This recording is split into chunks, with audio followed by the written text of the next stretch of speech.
Around the NFL podcast. Prematurely crosses things off. Welcome to another edition of the Around the NFL podcast. My name is Dan Hansis. I come to you from a virtual room filled with some heroes. Mark Sessler, Greg Rosenthal. Boys, I hope everybody enjoyed your holiday weekend, but it's back at it. Let's fly, Sessler. I did have a nice weekend. I don't distinguish yesterday as I hold up the holiday with much value for what it means in our country, but it wasn't like, hey, today is a holiday compared to what else. It's like, we're home all weekend. We're home another day. Am I not as excited about the holiday as I should be? I saw something. You guys went somewhere? I don't know what it was, but it looked fun. That was a field trip that I was not a part of, but I do believe they had fun. They went to a farm-type environment. It looked like a sleepover situation, no? Like the weekend or something. Mark, what were you up to this weekend?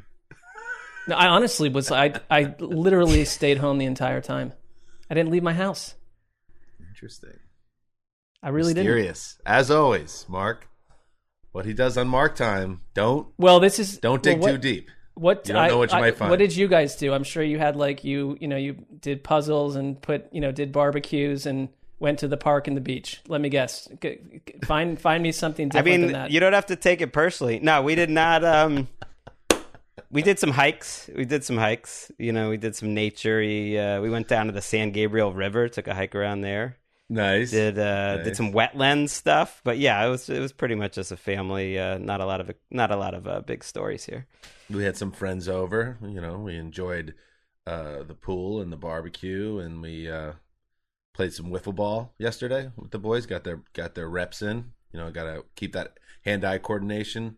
No vacations, no time off. Although I will say that as I was playfully, pitching to my sons at this park across the street from where I live, there was a capital M, capital D, mean dad on the baseball field right next to where we were, just like going off on his kid for not throwing strikes. And he was the coach of this team, obviously, and they'd gotten there a half hour early to get some work in before the rest of the team got there. And I'm just thinking to myself, if I ever become that guy, I'm out of here. I'm just shutting everything down and divorcing myself. How old from was society. the kid? Yeah. It's probably like an 11-year-old. It's like a little league kid. They can take it.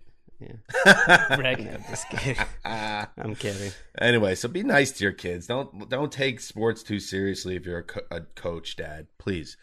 Unless you turn into a total champion, and then we will put you on a pedestal. You will be Tiger Woods' dad, or I'm thinking of some tennis dads. You have to make it to the end. Otherwise, we'll hate you. Right. It just feels like the odds are kind of against you. And even if you do make it to that level, at what cost? Right. They're probably much nicer than these mean dads, to be fair. No, we do lots of soccer, and I have to say that the biggest turnoff, almost the only turnoff, are the other parents. On our team, we seem to have pretty much chilled out parents, but some of these other clowns, it's these kids are 9. The result of this game does not decide your value as an adult, Mr. Vicarious. Yeah, I think that's well said. All right, today's show. I'll see you at the crossroads where you won't be lonely. Bone or Thugs, or perhaps Harmony once said. Who are the guys in Bone Thugs and Harmony? Greg, you like rap. I mean, I don't know their name. It was Crazy Bone. There was different bones. I wouldn't say I was Couple thugs. I knew them about as well as I bet you knew them, which is I knew their big songs and I could hum them, and that's where I left it. But some of Cleveland's finest, Bone Thugs and Harmony. They've held up well. Some of the rap I feel like from that period hasn't held up that well. And you know what? You could put Bone Thugs out today. I think it would do well. Great. First of the Month is another classic. Busy Bone, Wishbone, Lazy Bone, Crazy Bone, Flesh and Bone. And they had that goofball come out at the draft repping, was it Cleveland? What was his name again? Machine Gun Kelly. Machine Gun Kelly. Get Machine Gun Kelly out of there. Get Bone Thugs up on the stage to rep Cleveland. But Dan, how would let's say someone came out on the stage at Radio City Music Hall and did a mic drop about the Jets winning the Super Bowl, I mean, would we be hearing critique about it like on June 1st? No. It was a delightful moment. I'm not saying that guy's like music catalog is what I'm all about, but it was a nice moment that spiced things up in a very, I think prim and proper environment. He was just like, I'm going to upset the apple cart. Like, I did not have Sessler watching the Machine Gun Kelly clip talking about the Browns like for 40 hours straight on Memorial Day weekend, like on my bingo card for this year. But that's like, how many times has Mark watched that video? He loves that video. Multiple times. Anyway, yes, Crossroads. That's a phrase that's like, or a word that's stuck in my head as a sports fan since 1988. There was an old magazine.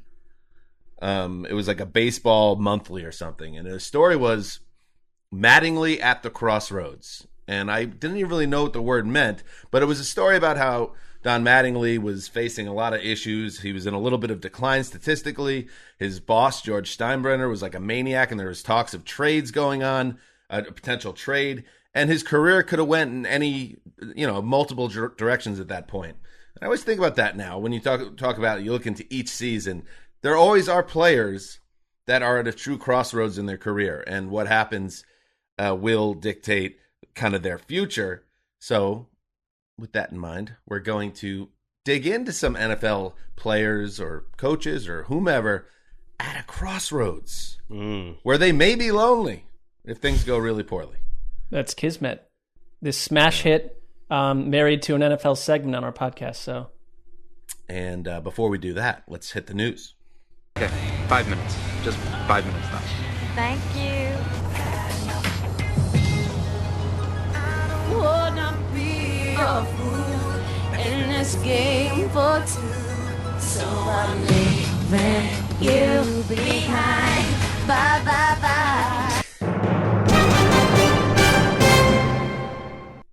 Well, there's the generational divide. Ricky Hollywood, we told her about the segment, and she went and pulled up a clip from the 2001 Britney Spears film Crossroads, and some car sing-along to an NSYNC song, which I guess was a little nod to the relationship between Spears and Timberlake back then. Ricky, were you aware of Bone Thugs and Harmony's Crossroads, or is Crossroads specifically a Britney Spears situation? Of course, but anyone, my age, you say Crossroads, you think of Britney Spears, like, really trying to sing in the back of a car during the radio song. I mean, come on. I could be wrong, but I think we had a Britney Spears Crossroads conversation 4 years ago when we did this segment, because sometimes we do segments and Dan will like text it out, and I Googled it. I was like, have we done this before? Because I don't quite remember it. And we had, but it was like 4 years ago. And I think we had some sort of Britney convo then too. Right. Saw that Maybe in the theater, by the way. So. You saw it in the theater, Mark? Yeah. Whoa. Wow. Because it wasn't a box office hit. I think it's proven to have some legs. People still talk about Cult it, but I don't think it was a big hit. I don't think it was. Who did you go with, Mark? I don't want to get too off the beaten path here, but I went with a female that I knew for a very brief time. I was living date night. Crossroads. He actually went like living in Colorado. He went Sunday night. Like his family was gone for the weekend. They're playing it at the New Art, and Mark was there all by himself in a movie theater. Fair response, Greg. All right, let's get into it. It is June 1st, which is an important date on the NFL calendar. It frees up a lot of financials for teams. They can move around money. The cap hits aren't as disastrous as they could be. Aaron Rodgers is a perfect example. If the Packers were to trade him after June 1st today, they'd free up $16 million in cap space this year while shouldering a $21.152 million dead money hit. This coming from the Athletic, Matt Schneidman. If they were to move him before today's date, it would have been almost $39 million in dead money charge on their cap. So there is some flexibility here. However, according to a source, Schneidman's reporting, General Manager Brian Gutekunst is still holding firm to the stance that he will not trade the reigning MVP. Mark, this comes a week after Rodgers was on ESPN speaking with Kenny Mayne, and he was kind of vague about things, didn't go out and echo what's been reported that he wants a trade, but clearly a guy that's unhappy. He skips OTAs for the first time, and he's drinking booze with the guy from the Drum movie, and everybody's having a good time. Where are you at on this story, and what do you think happens next? I think we're all a little tired of the story, but in terms of the freshness of it, where we're learning that the Packers have no interest in trading him, or Gutekunst does not have any interest. I mean, I don't think they've ever shown any interest in doing that ever. I mean, there's just been nothing to that. I mean, it's almost like if you come to a point where these two parties playing chicken move into an area where Aaron Rodgers is going to sit out the year and maybe even retire and then kind of reboot the whole machine and start his career over. Maybe at that point you say we've got to get value. I don't think they're there yet. And the Packers, like it or not, hold enough leverage to not have to move or panic at this point. I mean, there has to be panic inside the organization to some degree, but it really seems to boil down to Gutekunst. So is there maybe someone like a Mark Murphy or someone else saying, hey, can you figure this out before we move the greatest quarterback on the planet? Well, they're willing to give a quote. It's off the it's unnamed, and who knows who gave it, but whoever gave it is giving it with the understanding that quote, as small as it was, will not trade, will make a headline, and I bet it gets approved from whoever it was. You don't want to guess, but someone high up inside the Packers. And so they're putting that out there. And why wouldn't they feel that way? The line that was most interesting to me in the article was, basically they don't really believe that Rodgers won't play.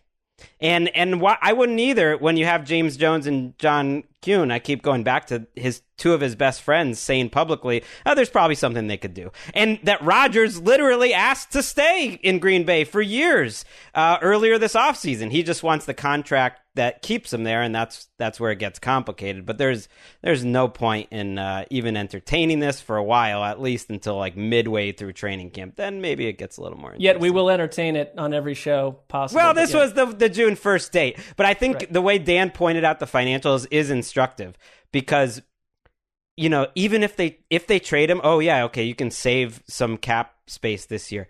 He's going to be your most expensive player on your cap when he's not on your roster. You really want to do that? Like, you can't. Like, this is so stupid. Right. You just can't. I think the only way to do this is to wait it out and call his bluff. Otherwise, Gutekunst is in a really tough spot. Because, like I've said on the show, that there is some logic in just the idea of trading him at a max value and if he doesn't want to be there. But at the same time, it's like, you don't want to be the guy that traded Aaron Rodgers as an MVP. It's like, if you can avoid this, you will. He's not going to make that. He's not going to get that $500,000 workout bonus because he's already missed too many offseason workouts, Rodgers. I guess the next thing to watch is the mandatory camp. But even that's peanuts for him. It's not even $100,000. So it's like we wait until training camp starts. And I'd also note this about the financials. Like, for all this money that you lose for these practices, which I think is one of the most phony things out there, if this thing heals and they get back together, it's going to lead to Aaron Rodgers signing an extension that kind of, it's like when you buy a house, which I've not done, but it's like you had all these little payments and debts, just throw it all into the mortgage. Like, it's all going to get swept away by the massive signing bonus. Like, oh, you're not, you lose $50,000 for not showing up to an OTA. He could care less about that. That would cripple us for 2 or 3 years. He could not give a smaller iota about that. I agree with all that. Things do, even for somebody that's a multi-millionaire like Rodgers, once you get to training camp, it becomes $50,000 per day. And I don't care who you are. That starts to add up. But to Mark's point, it's negotiable. All you have to do is negotiate, whatever deal that he takes coming back. And they'll say, we're not going to, as part of that deal, we're not going to fine you anything. No, I think what they should do is hold him to the fines. And still dare him to retire. I mean, why just go all in at this point? Seems like kind of their move at this point. If they weren't going to give him any guaranteed money beyond this year, that it does seem like they're kind of still flipping the finger at him. I want them to hold one of these Packers shareholders meetings right now with the sky on fire and just everyone up there fielding questions from 20,000 super irate shareholders. It's a good point. The COVID is saving Mark Murphy and Gutekunst from some awful off-season event where they're like retiring some old Packers number, and just hundreds of Packers fans are like trying to light their entire facility on fire. Speaking of lingering melodramas, Julio Jones. We had Steve Weiss, who's as plugged in as they come, and he even works with the Falcons and earns a salary compensation that he's yet to reveal to us on the show. He said, don't get overly crazy, worked up about a Julio Jones trade happening in the near future. It could be down the road. It could be training camp before Jones gets moved. However, again, post June 1st, so some money can get moved around, and there are tons of reports out there. The Seahawks, the 49ers, the Rams, the Titans, all reported to have interest in Julio Jones, Greg. There's also a report from ESPN this weekend that the Falcons have a first-round pick trade offer in hand. And if that's true, how could they not pull the trigger, just move on at this point? What are your thoughts? Do you think something happens sooner rather than later here? Yeah, it could. The fact that all these reports were from different outlets, to me, is meaningful. Like, everyone's got different sources on this, but Florio, my old boss, said the Titans are the favorites and that they've made an offer. Okay, the report that they have the first round pick in hand was from Diana Rossini, who also said the Seahawks are very much into it. The fact that the 49ers are into it from a totally separate, I believe all of them. And the first round pick report coming out so early makes me think it's way in the future.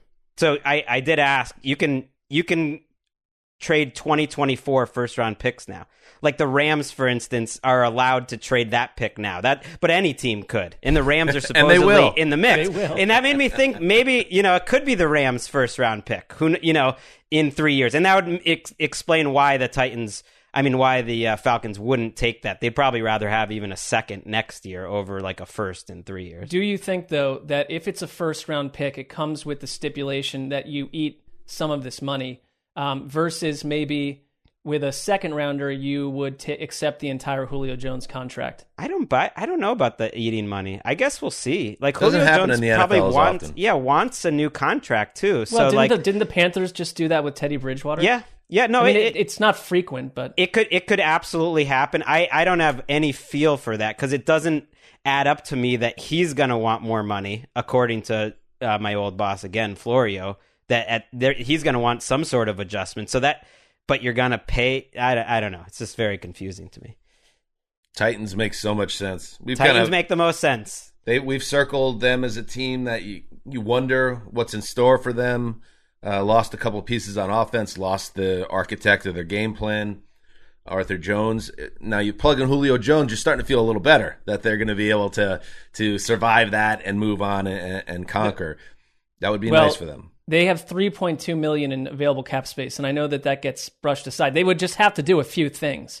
Right. Steve said that last week, too. Like, don't get overly caught up in the cap stuff, because most of these teams do have a lot of backdoor methods to clear up the necessary space. Like the Bills cleared up $8 million today by just giving Stephon Diggs a bonus, essentially, and spreading his money out. I'm not sure, for what reason. Some people think Zach Ertz. And I know we're going to Crossroads later. I mean, Julio, to me, is a little bit of at a crossroads. I don't want to talk any more Julio in that segment. We've talked about him enough. But I think he played so well last year, people are sleeping on that he can still be a top 5 receiver. And if he goes and has a second act where he is a top 5 receiver for a few more years, that just puts him on another level. He's already high up there, like a lock Hall of Famer, but that could take him to another level. You just can't have him for 10 games a year. I mean, he played really well when he was on the field. Yeah, there are two parts of that. I think I was about to say what you just said, Mark, that he could play at a high level, but then miss 5 to 6 games every year, and then that's a little annoying. Yeah, that's not good. Last year, by the way, first time he missed more than 2 games since 2013. I know he's had a lot of injuries where he plays through injuries. Like, he's in the injury report. No, he plays through them because he's tough as nails. But it's like, I feel like I've written Julio Jones and foot in the same, or foot area in the same article roughly 17,000 times, and that was years ago. In other news, Ben Roethlisberger, he is back for another year at the Pittsburgh Steelers, and he did it after taking a haircut. Little industry jargon for you. That's a pay cut. And guess what? Ben said, "It was me. I'm the one who said this is what we should do." Here's the quote. "It was my idea. I went to them and told them we needed to sign some guys. I knew we had a great defense and some great weapons. I wanted to help the team do whatever it could." That's an American, Greg Rosenthal. That is a man that's putting his team and his fellow man above himself. And when you look at Ben Roethlisberger and just the American flag flapping behind him as he looks out on the horizon, that is a leader. You could talk about your little Teddy Bridgewater all day, Greg, but when you want a leader of men, Ben, Please. Leader of men, please. I'll direct you back to like all these PFT articles I wrote in like 2007 that all his teammates were sick of him, even back then. Even Brett's got to let you know that, it was my idea. Would never be it was my idea. It just is very Ben Roethlisberger. Like, when you talk about, like, people talk about, okay, well, he's a franchise legend. You gotta treat Aaron Rodgers with a certain amount of respect and this and that. Like, that is Ben Roethlisberger to the nth degree. I feel like the Steelers are always bending over backwards to make sure Ben knows how important he is, that his ego is nice and inflated. I mean, in that article, the anti-Teddy for Greg is Ben Roethlisberger. I mean, yeah, there's few guys who I love watching more, and I'm not a fan off the field more than Ben Roethlisberger. Listen, none of us are a fan of some of the Ben Roethlisberger off the field stuff. I'm just talking as a teammate. That man is selfless as they come. And just read the quote, Greg. Just read the quote. Mark. Well, I mean, I totally believe Ben Roethlisberger. Let's start right there. But he also mentioned, like, I found this also a very Ben-esque quote, because they were kind of pinging him about his deep passing last year. And his quote was, I had total reconstruction on my elbow. That might have had something to do with it, but no excuses. By the way, we did not know that he had total reconstruction on his elbow. That was news as well. Yeah, we did. Was it total reconstruction? I don't Did know. He get Tommy John surgery? I mean, he got elbow surgery. I don't know what total reconstruction and elbow surgery. Ben Roethlisberger, he put it out there, and then there's some reporters who are close to Ben who have been putting it out there too. That it's like Ben sees what everyone's saying about him, and he is fired up to shove it in their face, which I appreciate. I mean, I want him to have that angle. And hasn't he blocked you guys on Twitter? If he did it, like, that would be entertaining. I'm not anti-Steelers in that way. Like, if Ben Roethlisberger becomes a heel and has a great season and like tortures Mark, I'm not saying I'm rooting for that, but it would make good podcast. It's good theater, yeah. Yeah, theater. That's the theater I hope to go to. Give me these a break. things. These things are cyclical, and Ben's elbow was never actually healthy last year. That's not what we were told last summer. Tua's hip, we were told last week, not actually healthy last year. No, 10 times better now. Now it's 10 times better, but right. We were told it was healthy last year. What are the injuries right now that are healed that we're going to learn next spring were not healed? Yeah, Burrow and Dak, stand Dak. out because they were so significant. But Burrow especially is in a tough spot, I feel like. You could totally see it. June 1st, 2022, Burrow, I'm finally back to 100%. Right, my knee is fresh as a baby's knee. And but there is video of him even today moving around very well. So, we're in the right age to get these injuries to some degree with the medical advances, Greg, the advances that the medical field has brought onto our life. Hey, Mark. Right. The miracles of modern science. It's nothing short of it. We haven't talked about this a lot on the show, if at all.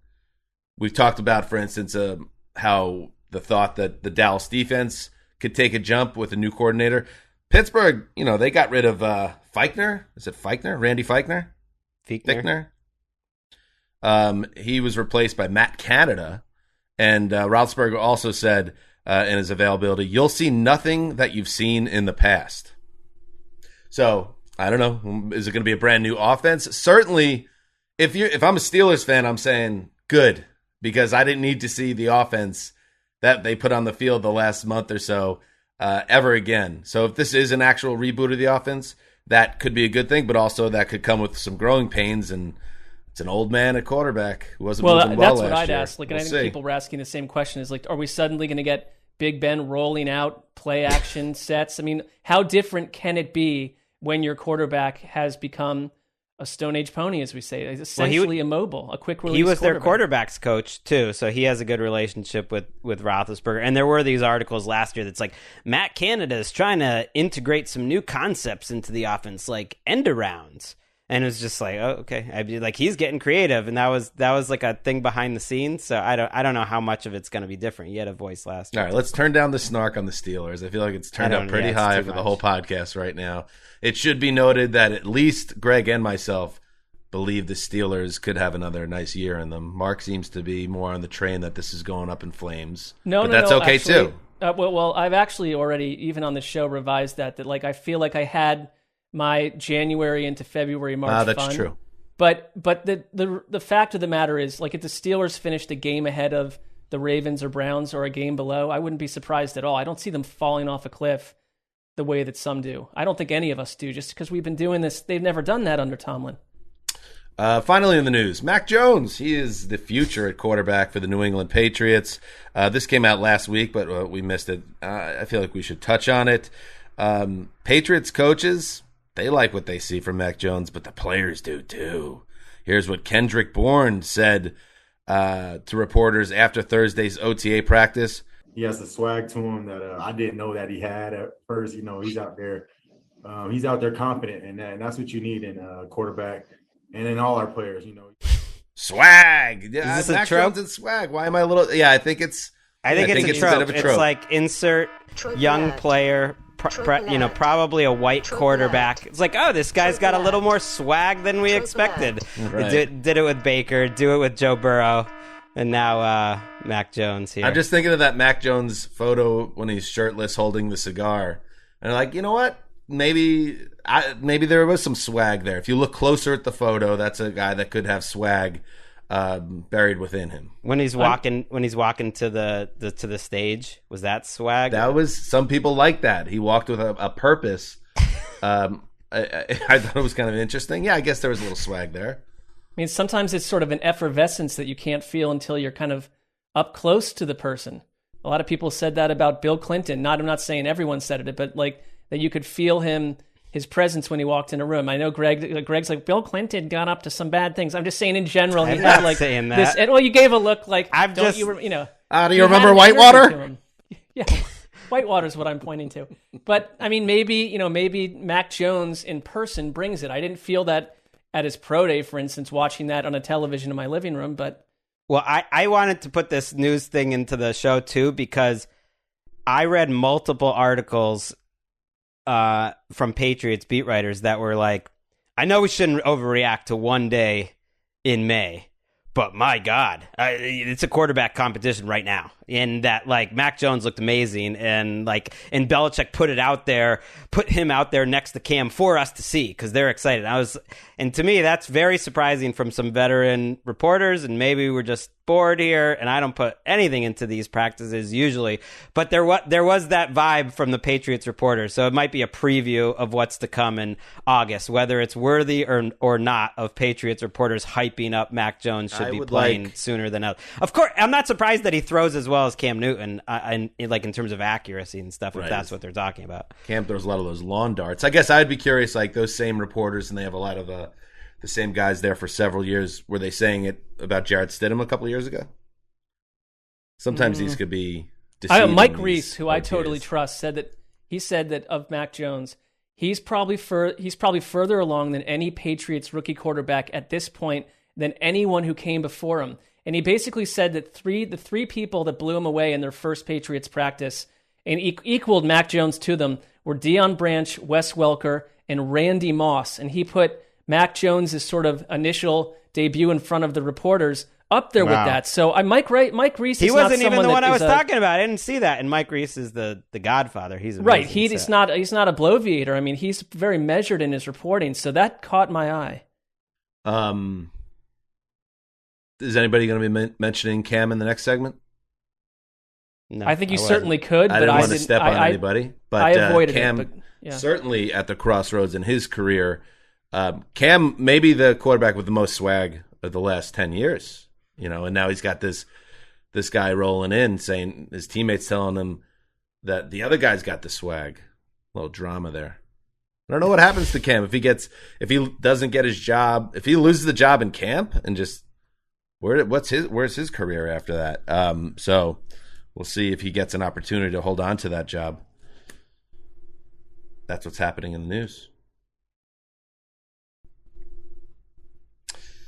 Yes. That's where like an ad break would come in, but we have not done an ad on our podcast in about 4 years. I think it shows the veteran savvy you've got, that we've all got, the pregnant pause. We're comfortable in it. We can live in that little silence. We're not going to just freak out. And people ask, like, why don't you, every other successful podcast that I listen to, there are ad breaks. And what Greg, Mark, and myself say is no ads in our show. We don't want the money. We'd rather just be a clean product for the listener. No money. Don't want it. Don't need it. Careful what you wish for. Integrity. That new iHeart deal. Yeah, we don't get the ad money either. So I appreciate everyone who's keeping us. What, Greg? I'm trying to paint us in a fictional, of course, way, but never. Well, there is a parallel. I mean, and this is why I totally believe Big Ben. He went to the big company, the big org, and said, "I want less money." And I feel in many ways we've said at least we don't want more. We just keep us where we're at. Don't grow the show necessarily with your own sales, big company. Keep us, just afloat, and we'll be fine. We don't need anything more materialistically for the over 8 or 9 years. Nothing. We say no ads. Reminding me of like 3 or 4 years ago. I feel like we had a "we need more money" season. Wes was leading the bandwagon on that one, but it was a bit of a theme. Now, I actually want to say thanks to our listeners. Someone told us we're in the top 200 of all podcasts, not just sports podcasts in the UK, and I was like, oh, that's pretty impressive. So I checked the US sports rankings, just curious, and we're in the top 20 here in the off season of the sports podcasts in the US, and there's no other football only non-fantasy. There's like that the fantasy footballers, which is a fantasy one, is in there, but other than that, like there's no other American football, just football show in there. So I want to say thanks, and that people should rate and review. We never ask for that. Every podcast I listen to asks every podcast. We don't do that every podcast, and since we only do it once every 20 podcasts, go do it in a huge number right now. Good call, Greg. And yes, we decline ad revenue. We say don't put it in our checking account because we want a clean show. What you could do for us, listeners, is 5 stars, leave a review. That's it. I have other ideas of what they could do also, but we'll start there. All right. Crossroads. I'll see you at the crossroads. I'll see you at the crossroads where you won't be lonely. The video was wild, too. You had Uncle Charles, was it? Uncle Charles. And then death comes and taps him on the forehead, and his eyeballs turn black, and he just dies on his porch. I miss my Uncle Charles. And then there's a big mountain at the end of the video, and just dead people walking up the mountain. It was dark. It was they were kind of a sneaky dark band. In general, their topics were pretty dark. Right, and then at the very end is who's going up there? Oh, it's a guy in a Raiders hat. It's Eazy-E. He's going up that mountain. Troubling. Not troubling. He was heading to paradise, bro. Oh, okay. Well, I'm happy. That's good for him. I'll see you at the crossroads where you won't be lonely. He was going up, not down. Well, I'm starting to connect the dots. I mean, I've seen the video. Maybe I wasn't playing. You're taking trenchant notes on the whole thing. Like I sort of. Well, I'm going to save it for the theology podcast because that video really veers into that realm. Anyway, Crossroads. Let's get it going. I'll start. And I don't want you to get sensitive to this, Mark, but because there's more nuance to it. Baker Mayfield. Let's go. I mean, I had a feeling this was coming. Baker Mayfield is at a crossroads, but it's not because it's like Baker Mayfield, is he actually good? Maybe he's not actually good. Blah, blah. No, that's not the angle I'm taking. Although, of course, if he really struggled this year, that would create an issue for him. The next month is going to tell us a lot, the next couple of months. If he gets that contract extension this summer, he's off the crossroads list, obviously. If he doesn't get it, and the Browns, it should be noted, have several guys, big-time players that are up for extension. Some that are entering contract years right now. Others like Baker, and I believe is it Chubb as well, Mark? Chubb, Denzel Ward had their options picked up, or they have 2 more years left. But I mean, Chubb and Ward definitely are on the re-sign list. I think Denzel Ward is the next guy up. Right. You also have Teller, the guard that went nuts. Yep. He's coming up. Anyway, so there's a lot of business to be done for the Browns, and they have the option to wait it out. If they do, it could go one of 2 ways, and that's where the crossroads comes in for Baker. If he has a monster year, or he builds off this year and has a similar or even better year, and the Browns make a playoff run again, he's going to end up, when the contract comes, they're going to sign him next year, and he's going to get way more, you would think, than he would have gotten signing the deal this year. He might go from being just beneath the top quarterback's payday to the top one. Conversely, if he does have a down year, I'm not saying the Browns would move on from him because he's under contract next season anyway, but it changes a lot of things for him and it ramps up the pressure. So if indeed he does not get this contract, it really it puts him in a situation where his financial future and his Brown future is really magnified, and a lot will be riding on this season. Crossroads. Yeah, I mean, it's impossible to disagree with the fact that he's at a crossroads, because you're wondering, I think still it's fair for certain people to say there have been ebbs and flows to his rather short career. And like, you can't just totally wipe away 2019, although there would be logical reasons to. But you look at last year and you look at the fit. He threw 1 interception in the regular season after week 7. In the NFL, there are 2 players that have had 11,000 passing yards, 75 passing touchdowns, and an 89-plus passer rating over their first 3 years. It is Baker Mayfield and Dan Marino. And look, you can Mark shape those prepared. statistics. He knew you were coming you can shape with those this. statistics any way you want. But like, if you get the stretch version of Baker Mayfield, and we all, I think, Greg, we just watched like that Chiefs-Browns replay again. That version of Baker Mayfield is a winning quarterback in this system. He's in the same offense for the first time in his career in an offseason. So I think like the environment is good. If he can't respond to that environment, that's why you have a 5th-year option to take more time. They don't need to rush and do this. But there's no doubt that if he flopped, like, you don't have time in the NFL. You look elsewhere. So it's all about how he performs. Which is why I was saying, like, it's not necessarily is Baker good or not. And those numbers, what you're saying, backs up that he's been, with the exception of that 2019 season, very good. It's more that it does create a situation. It's a high level of risk for the Browns, which I'm sure they're a smart organization now. They're weighing all this right now as they try to figure out a game plan, because it could become a Dak-esque situation, the way the Cowboys ended up getting burned in their contract, if Baker continues to progress. So they're rolling the dice if they don't do the deal. It could work out for them too, if it turns out he doesn't have a big year and they don't have to pay him as much. But obviously that's not great news for the organization either. It's a lot of interesting dynamics at play, and you do wonder if the Wentz and Goff extensions play into the thinking of the organization as well, because those obviously did not work out for their teams.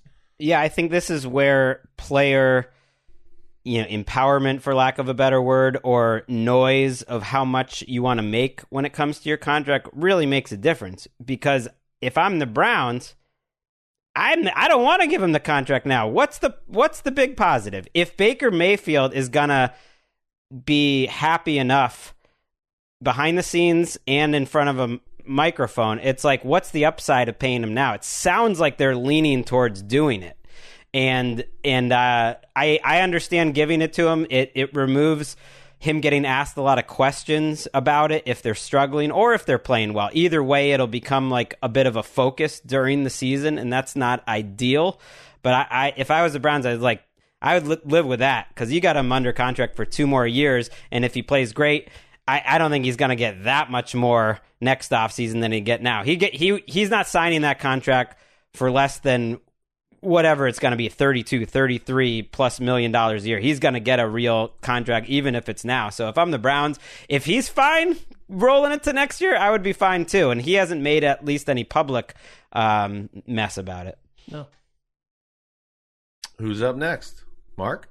I would go with Matthew Stafford. I mean, there's the obvious crossroads of you have been in one place for so long in Detroit, and there's always been an excuse for anything that happened to Matthew Stafford. The Detroit Lions. It's like no one can argue that. Here's the thing I find a little bit interesting about the Matthew Stafford experience going to the Rams.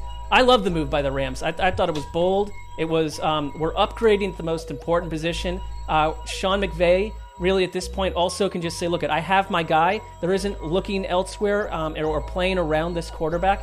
That's not Matthew Stafford, according to what we know about him, right? So Matthew Stafford, I think, has a ton of pressure on him right now, though, as well, because what you start to hear now is the Rams are essentially a Super Bowl team. This was the final piece. My question is, Matthew Stafford has never really vibed to me as the final piece of the puzzle. I don't think that they traded for Aaron Rodgers. They did not trade for Russell Wilson. They got a quarterback who is extremely productive and solid, but what happens to Matthew Stafford, and this isn't to say like he can't handle the pressure, but you could see things going a little bit tough for him and the Rams if he doesn't essentially take them to the Super Bowl. That's where the floor has been set based on expectations, based on a lot of other business, player quotes. Like if they go, 9-8 and go into the wild card and lose a wild card round game, that's a calamity for what they gave up, I think. I think it simply is. I mean, the floor is the Super Bowl in their own stadium next February. Anything else, I think, will be lambasted on local LA talk radio, which I listen to in the afternoons here. You do. In terms of urgency, do you think if things went sideways this year that the Rams would move on? I don't know what the ramifications of that would be, because when I think about his situation, it feels like he moved to a much healthier situation, a great place for the back end of his career. And I feel like he's in a good place, a confident place, and a feeling that he has a fresh start here. I don't see him as a crossroads guy because I just don't see him as somebody that's like win or else right now. But do you see it as like a situation where his career could be totally upside down a year from now if things don't go the way I think it's like, with some of these guys, like their contract stipulations make it tough to move on and things like that and what they gave up. So they might have to, as in a self-fulfilling prophecy, just hang with him. But if it were a total flop, and these things have happened, they all look great now, but then you get 9-10 weeks into the season, and if it is a disaster and the Rams aren't working, would they draft someone or make another move? I wouldn't think that's impossible. They don't even have first-round picks, though. They've traded two first-round picks. It feels like it ties up. But I would say this would be crossroads into a totally toxic situation. I don't think that's going to happen. I just think that the problem for Matthew Stafford a little bit is it's like Super Bowl or bust. That's going to be really rough for 31 other teams. I have been surprised just at the narrative around the Rams that they are now a top 5 NFL team. Because I look at them last year and I think they were I knew exactly who they were as a team. They were like the 10th best team in the NFL. And so you take away 2 starters from the secondary from that team. You expect some defensive regression because they were the best defense in the league, and you add Stafford for Goff. And to me, that kind of comes out in the wash. And they're to me, they're still about the 10th best team in the league. But that is not the public perception.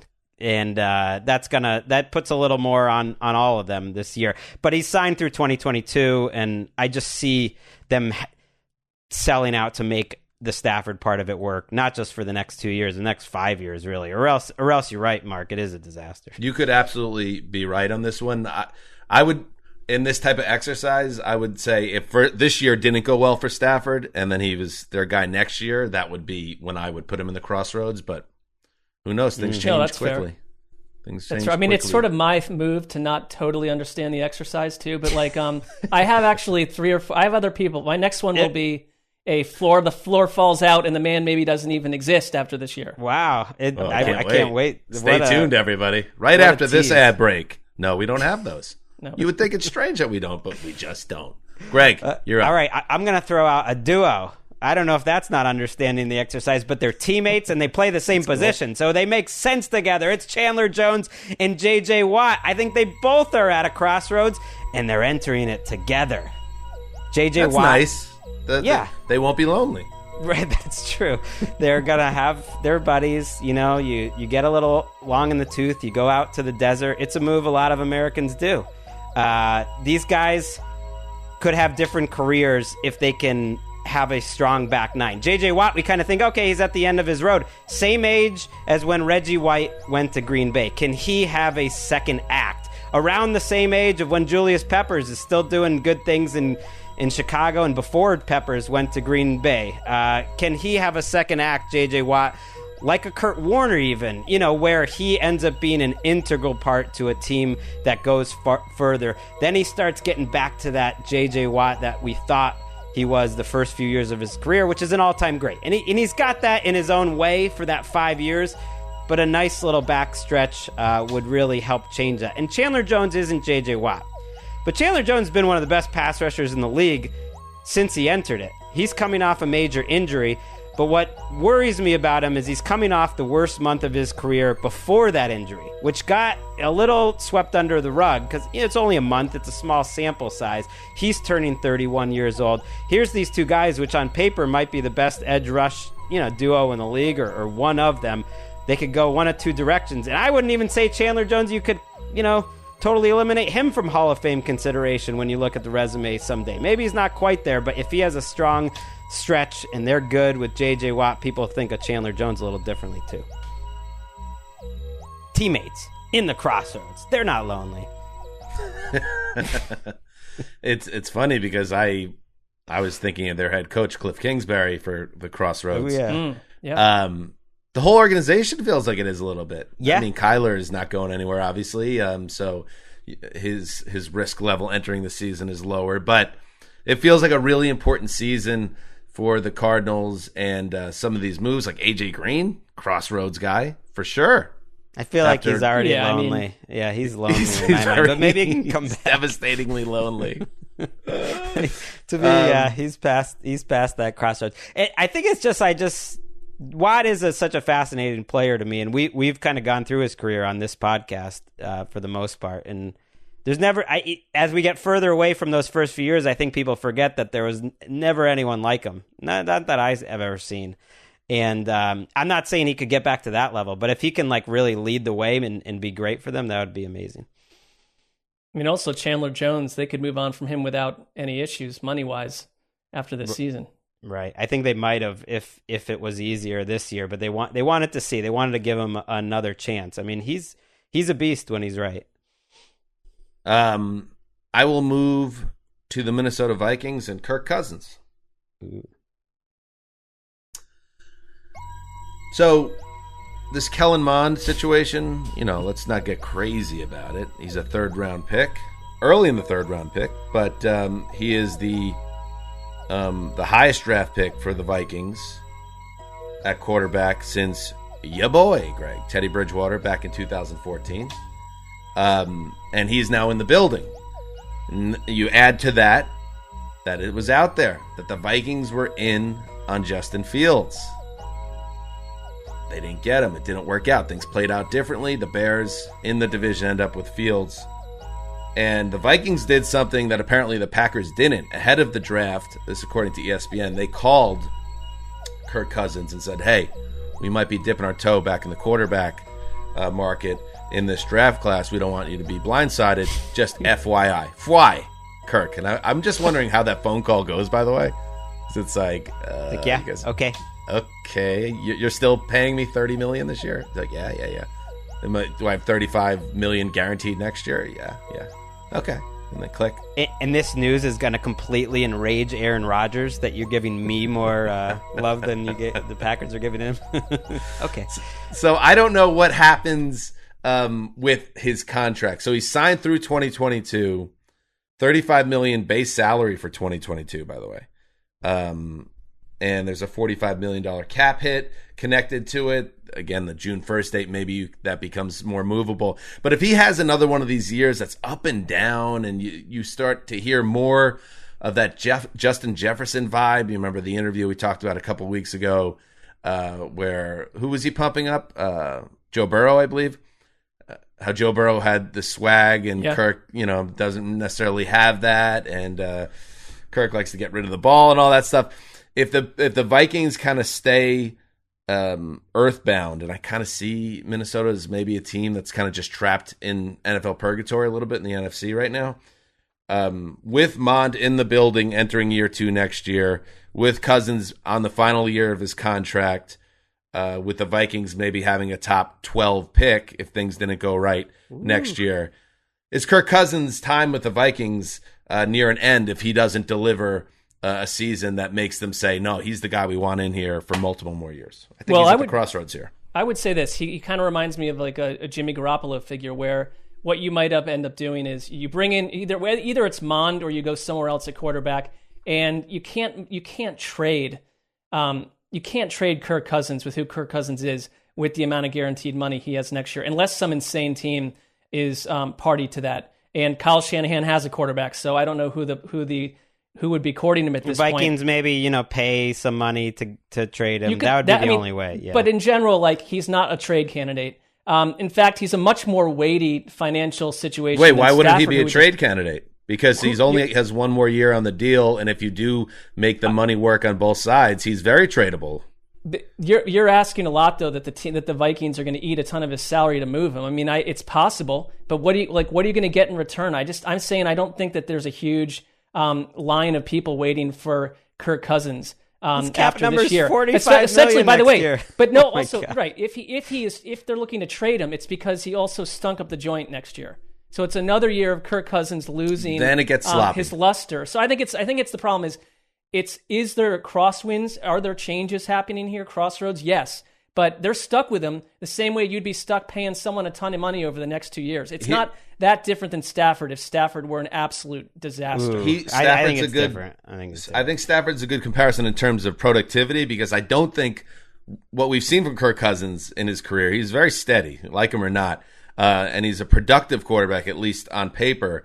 So I feel like the bad season for him would still be like, close to 4,000 yards, around 30 touchdowns, passer rating around 95 or something. But the team's going nowhere, and he's not a very popular figure inside the building, and they feel like, man, we got to shake this thing up. That's kind of how I see it going. I don't know if he has that at this stage of his career with the supporting cast and Justin Jefferson there and Dalvin Cook. I don't know if he craters, which makes it a little bit more of a tougher decision for the Vikings if they feel like they want to shake it up. I would just say this, though. His numbers were fine, Kirk Cousins, last year. I mean, I think there's something about the Kirk Cousins experience that we're all suspicious of. But, like, last year's collapse, they had a great run game, too. They have the best rookie wide receiver in the league. Kirk Cousins did his job for the most part. Their defense fell apart. I mean, you got Alvin Kamara running for 5 touchdowns against them on, what was it, Christmas night? It's like, this was not 6. This was not a Mike Zimmer defense. And so I think, like, it's just like always kind of blame the quarterback. That said, to go get Cullen Mond it's a first step in the direction of, they're not going to re-sign Kirk Cousins. They're going to get out of this thing as soon as they can. I mean, what would have happened if they had Fields, Greg? If they did get Fields, there's no way they were going to keep Fields on the bench for 2 years. So it was already in their head that they are looking to get out of this. It's a Garoppolo Lance scenario.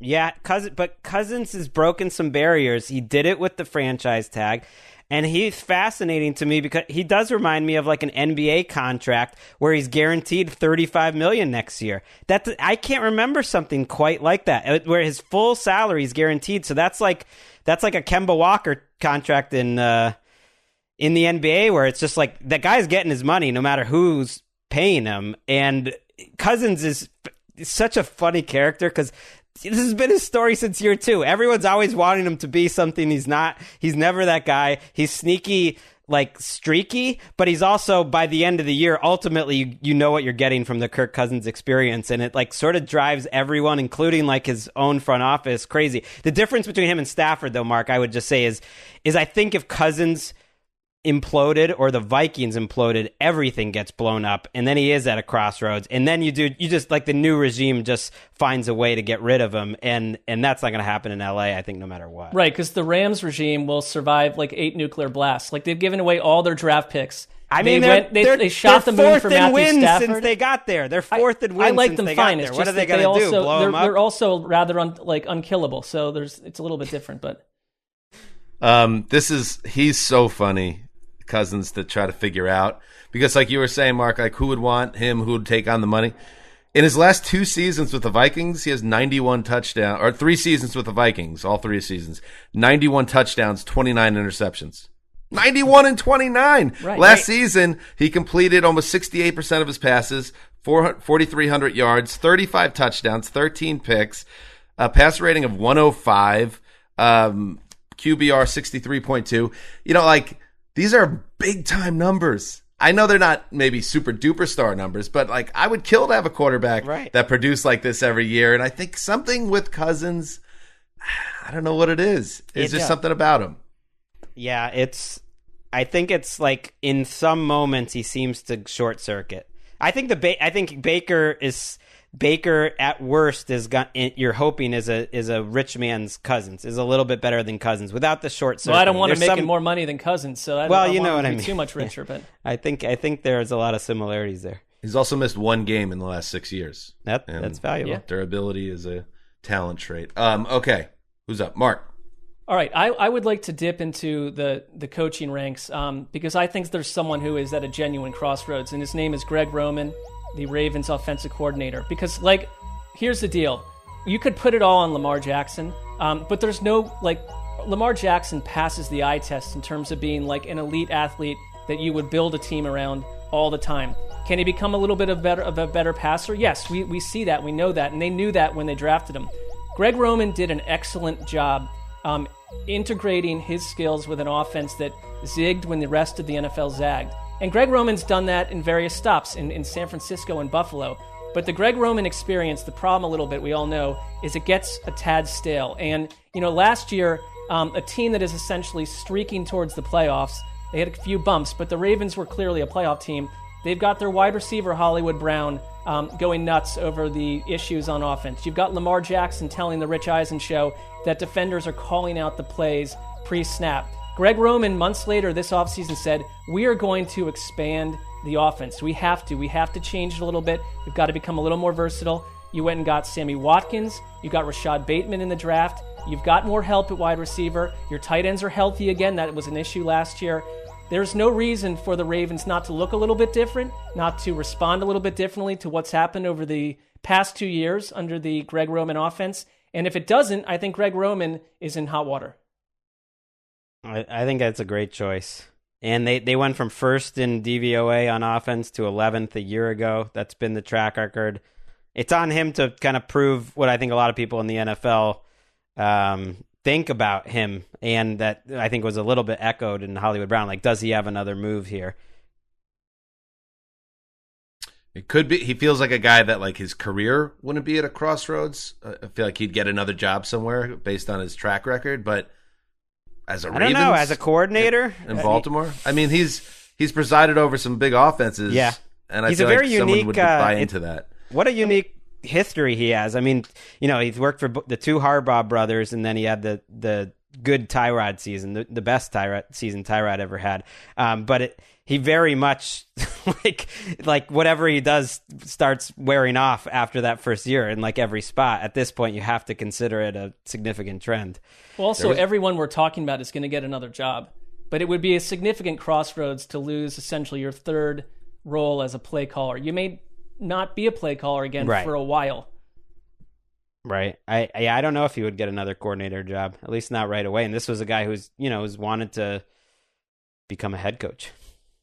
All right, Greg, close us out. Before your point, you say that, Mark, and you're right. Like most of these guys, all these guys, even if things didn't work out, they'll resurface somewhere else. Is there a Todd Gurley?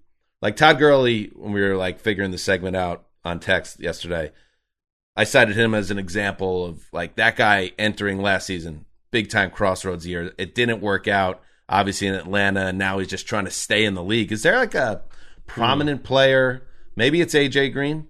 Well, I think Cam Newton fits on the wall there. Bill, though. Do you think Cam would be out of football this year, next year potentially? Well, I think that's what I'm talking about. Here's why I think there's a reason for that. A, no one sees him as a starter. B, Cam Newton is not looking to be a career backup for 5 years like a Colt McCoy.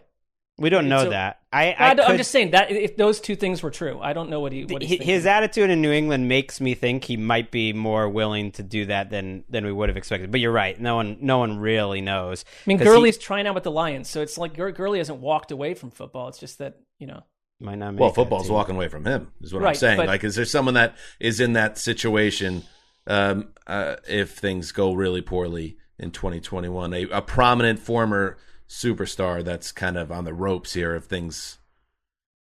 I mean, Big Ben. Certainly. Big Ben's basically. I don't have any good ones coming off the top of my head. Yeah. Anyway, Greg, close us up. I'm I'm gonna pass. I had a couple more. So I'll just throw Zeke. Zeke would be interesting, but I'm gonna go. I like that one. I'm gonna go with someone else here, just because he fits a different profile, and that's Derwin James, who went into his second season in the NFL as one of the favorites for Defensive Player of the Year. Was one of the only rookie defensive players I can ever remember who got some love for Defensive Player of the Year. He did win Rookie of the Year. That not only was he, probably the best safety in the league, but he was just one of the best defensive players at any position. And the football heads, the Jeremiahs, the Cossells, the everyone, speaking about him, I think in tones that they reserve for all-time greats, really, what they kind of expect Derwin James' career to look like. And he's been hurt 2 straight years, and you just hope he comes back from those 2 injuries like the same player that he was before, and that he starts building up his career. I'm not saying he has to be an all-pro like this year, but we might get an indication of, is he going to continue on that trajectory, or is he just going to be, unfortunately, waylaid by these injuries and not the same guy, like a Bob Sanders, by the way, a safety a little smaller who won Defensive Player of the Year early in his career. Honey Badger is a guy that comes to mind too, that broke into the league as a monster force, and then injuries kind of waylaid him, and then you wondered if he would ever be the same guy. And maybe if he's not the same Honey Badger he was initially in Arizona, he's still a productive starter. Yeah, I think that's a great one, because in terms of crushing summer injuries, and the Chargers were one of the focus teams of Hard Knocks. You just saw the air go out of that entire organization when he hurt his knee in practice last August, because he was, the linchpin of everything. In the back end of that defense, and the fact that you had waited all year to get him back and to lose him again, it does concern me that this idea of a professional athlete, when they go away for this long with injuries, to assume they can get back to that spot. It's a big assumption. You hope he can, though. He's very young, obviously. Yeah, there's a lot of mystery attached to that, and I think, as outsiders, you don't have any read on him, because he kind of goes away in terms of understanding his personality and him talking to the press. These guys are on rehab vanish, and they all come back talking about how arduous it was, how lonely that process is, and these guys thrive off of being in the locker room around their teammates. I do think that the presence of Brandon Staley as the coach is a huge arrow up. Had they gone and gotten an offensive kind of coach who's going to just basically, you're going to get a couple different defensive coordinators. I think Staley, if you just look at his isolated 1 year with the Rams and what he did for certain players on that team, ask John Johnson, exactly, being one of them who went from good to great. Right. I think the environment for him is amazing, and I kind of just trust that the star athlete inside of him, it's sort of who he is, that's what his soul is, will respond. And contract-wise, it's where the 5th-year option kind of helps out both sides here, because they picked that up. And so, normally he'd be in a contract year, which would make it messy, but he's under contract for next year too. And you did get me thinking with Zeke, but he has $12.4 million that's already guaranteed for 2022. Right. I was going to go down that road, and I didn't do that. If he stunk, if he was bad, I don't know. At some point, if he was bad this year, he's not guaranteed to be there again next year, one way or another. But also, you could phase him into a deep committee, and he is gone 1 year later. That would be a crossroads to some degree. He's not a star running back anymore. I thought Tony Pollard was better than him last year. I even asked the research department to give me some next gen cool stats of when because his numbers per touch were a lot better, of when Pollard was on the field and Zeke was on the field, because it seemed so much better. And they came back with, no, actually the Cowboys were way better with Zeke on the field. So sometimes you go to the next gen stats, you go to the research, it doesn't give you the result you want. And you just got an egg on your face. You got egg on your face. When you mentioned teammates playing the same position, I thought you were going to go Jalen Smith and Leighton Vander Esch of the Cowboys with Micah Parsons there, because their money situation would allow them to completely get away from Vander Esch after this season. And Jalen Smith, that's a little tougher, but you'd have to pick one or the other to stick with Micah Parsons. Or both. Greg, your honesty there, your ability to be vulnerable and show the trials and tribulations of being a football analyst, for you to just put it all out there for the audience just now, I just have so much respect for you. Truly vulnerable. Would have been very vulnerable if I actually mentioned that in whatever article I was writing. But no, I just ignored that fact. Just ignored it. Didn't support my theory. Yeah. We've all done it. By the way, Zeke is 25. He posted career lows in rushing yards, 979 yards per attempt, 4.0. Man, if the Jets had a running back that averaged 4.0, I'd be jumping in the streets. And he tied a career worst. I think this is what got him most on the radar with people. He had 6 fumbles last year also. He was losing one a game. Terrible offensive line. There was a 6-week stretch where he lost a fumble every game. It wasn't just that he was putting it on the ground. They were losing possession every time. Yeah. It didn't look good. We are experiencing the Zeke is staying in shape off season, which happens every 3 off seasons, I think. Yeah. That I've noticed in Dallas, so it seems like he's motivated. All right, so there you go. There are some players, some coaches at a crossroads. We'll be back on Thursday. Projected starters, Greg. Are we going to touch on it this week? We said we would last Thursday. I feel like we should. Mark, that would be lying to the audience, essentially, to say we would and will not. We haven't worked out the particulars of how that segment would go, but that is something that's percolating. Maybe we'll have a guest involved as well. I don't know. Yeah, I mean, we are allowed to lie to the audience whenever we feel like it and in whatever form. But in this case, it would feel wrong because it would also be, affecting Greg. I mean, we could just say that it's coming up next week and then just keep putting it off to September. Kick the can. Yeah. Kick that can. All right, that's also in play. Just be aware of that. All right, good stuff. Also in play is your Rob Lowe NFL hat. I just want to say for our audio listeners, of course, that Dan's worn this black NFL hat this entire show. It's very distracting. I know. I actually was looking for my product, the Redkin, before we started, and somehow every one of my dispensers is missing. So I said, you have multiple. You don't roll with one. I usually have them in different areas of the house. Are you suggesting foul play? I mean, it sounds like I am suggesting, yes, that someone was working against me here. Because we might be using a segment from today's podcast on our Friday NFL Network show, and it's now I'm wearing a hat in that. That's not what I like to do on television, but people have conspired. So who's working against you? Your wife, who's you guys are both making income, but why lower your value? You're not too far away from where I am now, and we actually saw each other. You were in my town on Friday. How do I know that you didn't work against me? I mean, in theory, that says, we can't use one of these for the network segment. We have more work to do for the network show. Why on earth would I go in that direction? Come on, Sherlock Holmes. Let's start to my son hides my stuff all the time for no reason other than just to mess with me. So I'll find my AirPods in his trash can, so who knows? Maybe there's. I don't let anyone in this room. No one's coming in here. Mark, that is the most airtight alibi anyone's ever come up with. Why would I want to do more work? It's that simple. I'm ruled out as a suspect. Yeah, I buy it. All right, good stuff. We'll be back Thursday. Yes, the network show Friday right after Good Morning Football. So make sure you check that out. And as Greg alluded to, yes, maybe we need to read some of these comments on the podcast. So keep that in mind. Leave a comment. Thursday. We could do 5 stars. We'll read some on Thursday's show at the end of the show. Be a part of the adventure here on the Around the NFL podcast. This is Dan Hansa signing off for Quiet Storm, the old boss, Ricky Hollywood, behind the virtual glass. Until Thursday, heed the call.